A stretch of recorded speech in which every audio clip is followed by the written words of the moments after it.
Waziri wa mambo ya nje wa Uturuki Hakan Fidan amesema kuwa Israel inaendelea kupoteza uungwaji mkono wa kimataifa kutokana na hatua zake za kijeshi, hasa mashambulizi yanayoendelea katika ukanda wa Gaza.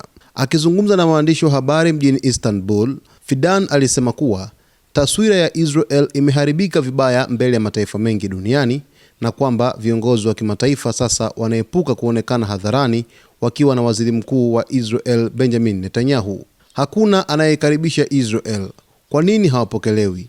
Viongozi wa Ulaya wameingia madarakani kwa njia ya uchaguzi. Wanajua kuwa kupiga picha na Netanyahu si jambo zuri siku hizi, alisema Fidan. Kwa mujibu wa waziri huyo, shinikizo kubwa kutoka kwa wananchi wa Ulaya kuhusu kile kinachoendelea Gaza kimewalazimu viongozi hao kuwa waangalifu zaidi katika uhusiano wao na Israel. Wananchi wengi wanapinga mashambulizi dhidi ya raia wa Palestina, hali ambayo imeifanya Israel ionekane kama taifa linalokiuka haki za binadamu. Fidan alisema kuwa katika mazingira ya sasa, hata nchi ambazo awali zilikuwa washirika wa karibu wa Israel zimeanza kubadilisha msimamo wao. Baadhi yao wamepunguza mawasiliano ya kidiplomasia, huku wengine wakiepuka kutoa kauli za wazi za kuiunga mkono Israel.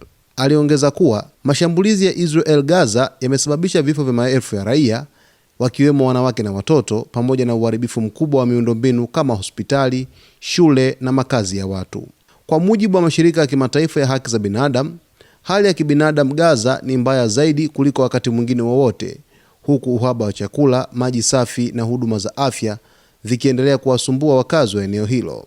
Fidan alisisitiza kuwa Uturuki itaendelea kusimama upande wa Palestina na kuunga mkono juhudi za kidiplomasia zitakazosaidia kumaliza vita na kurejesha amani ya kudumu katika eneo la Mashariki ya Kati.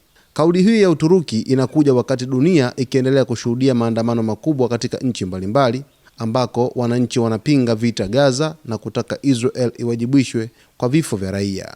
Kwa ujumla, Uturuki inaamini kuwa Israel imeanza kutengwa kimataifa na kwamba uungwaji mkono wake unaendelea kupungua kutokana na matendo yake dhidi ya Palestina.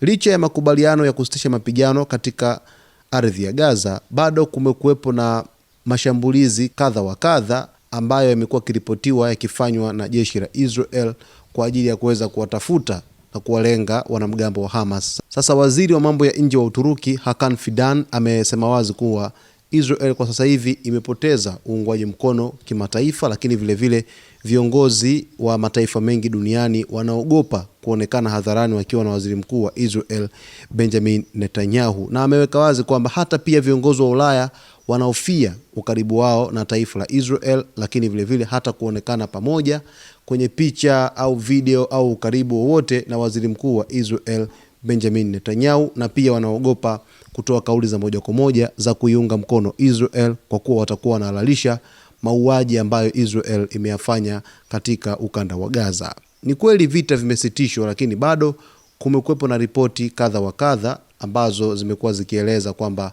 kuna mashambulizi ambayo yamekuwa yakiendelea katika ukanda wa Gaza, huku dunia ikipiga kelele dhidi ya vitendo vya Israel katika Mashariki ya Kati kwa ujumla.